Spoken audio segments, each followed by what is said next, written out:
नमस्कार दोस्तों, हमारी आज की कहानी है। जब से दादी माँ के पैर की हड्डी टूटी है तो बहू ने किया अपनी सास पर अत्याचार। शहर के एक छोटे से कस्बे में एक सरस्वती नाम की एक बुढ़िया रहती थी। उसके साथ में उसकी बहू और पोते की बहू रहती थी। बेटा और पोता पैसे कमाने के लिए विदेश में नौकरी करते थे।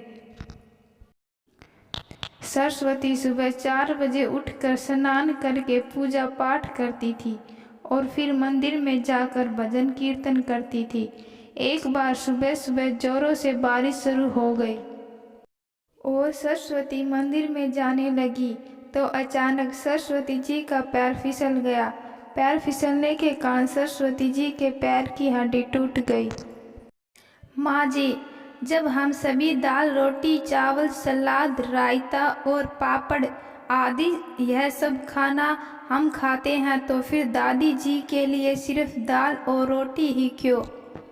खाने में भी दो बात क्यों करना? खाना सभी के लिए समान होना चाहिए, न कि असमान। गीता ने अपनी सास पर सवाल दागते हुए कहा।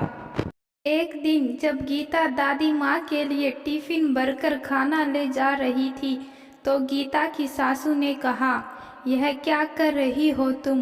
उस बुढ़िया के लिए तो सिर्फ दाल और रोटी ही काफ़ी हैं, इतना बड़ा टिफिन क्यों? सरिता ने अपनी बहू गीता से कहा, तुझे पता है ना गीता कि वह बुढ़िया बस बिस्तर में पड़ी रहती है, चलने फिरने में उसे जोर आता है और तू उसे इतना टिफिन भरकर देगी तो सारा चट कर जाएगी और फिर बिस्तर बिगाड़ देगी। इसलिए उसे कम ही खाना दिया कर ताकि बिस्तर खराब न हो, वरना उसके गंदे कपड़े और बिस्तर तुझे ही साफ करने पड़ेंगे। सरिता ने अपनी बहू गीता से कहा, माँ जी, आप दादी को भरपेट खाना ही कब देती हो? जब से दादी जी के पैर की हड्डी टूटी है आपने तो उनसे ऐसा व्यवहार करना शुरू कर दिया जैसे वह आपकी कुछ लगती ही नहीं। आपको तो उनका ख्याल रखना चाहिए था। पौष्टिक भोजन देती तो दादी जी का पैर जल्दी ठीक हो जाता, लेकिन आपने तो दादी जी को कभी एक गिलास दूध भी नहीं दिया, बल्कि उनको तकती रहती हो, न जाने कब इस बुढ़िया से पीछा छूटेगा। और जब दादी जी किसी दिन हमें छोड़कर चली जाएंगी उस दिन तो दुनिया को दिखाने के लिए आंसू बहाओगे। हर महीने की श्राद्ध पर उनके लिए तरह तरह के पकवान बनाओगी बस दिखावे के लिए, और जब आज दादी जिंदा है तब उन्हें भरपेट खाना खाने को भी नहीं दे रही हो जैसे आप इनके साथ कर रही हो। ऐसा ना हो वही आपको भी भोगना पड़े, क्योंकि यह नियम तो सभी के साथ लागू होता है। जैसे करोगे वैसे भरोगे, इसलिए आपके लिए भी अच्छा ही होगा। आप दादी जी के प्रति अपना व्यवहार सुधार ले, उन्हें भी खाने में वही सब चीज़ भेजो हम सब खाते हैं, ताकि वह जल्दी से ठीक हो सके। गीता ने अपनी सास को समझाते हुए कहा। सरिता जी की सास जब से पैर की हड्डी टूटी है तब से सरिता जी अपने सास से कभी सीधी बात तक नहीं की। गीता अपनी दादी सास का बहुत ही ख्याल रखती थी। घर में जो भी खाने पीने का सामान बनता वह दादी सास को खिलाने उनके कमरे में पहुंच जाती।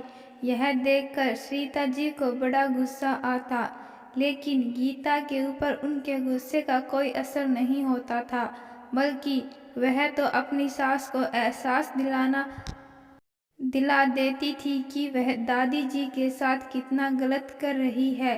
एक दिन अचानक सरिता जी की तबीयत खराब हो गई। उसे तेज बुखार हो गया जिसके कारण वह चल फिर नहीं पा रही थी। यह सब जब गीता ने देखा तो सोचने लगी, मम्मी जी अपनी सासू माँ के साथ जो व्यवहार करती है आज मैं वही व्यवहार अपनी सास के साथ करूँगी, जिससे समझ आ जाएगा कि जैसे करोगे वैसे भरोगे। तो गीता ने अपनी सास के साथ ऐसा ही व्यवहार किया। उसे भी कम खाना खाने को दिया और चाय तक भी नहीं अपनी सास को पिलाई। जब सरिता सोचने लगी, जो व्यवहार मैं अपनी सास के साथ करती थी, आज मेरे साथ भी वही हो रहा है। आज गीता ने सरिता जी को एहसास दिला दिया कि वह अपनी सास के साथ कितना गलत कर रही थी। सरिता ने गीता के हाथ से टिफिन लिया और खुद ही दादी के कमरे में गई और दादी को बड़े प्यार से बेड पर से खड़ा किया और अपने हाथों से खाना खिलाने लगी। दादी जी बच्चों की तरह खाना खाने लगी और यह देख सरिता जी अंदर ही अंदर अपने व्यवहार के लिए शर्मिंदगी होने लगी। गीता दादी जी के कमरे का नज़ारा देखकर बहुत खुश थी। चलो देर ही सही समझ तो आ गया। और गीता ने अपनी सासू माँ से कहा, माँ जी मैं आपको एहसास कराना चाहती थी कि आप भी दादी के साथ अच्छा व्यवहार करो।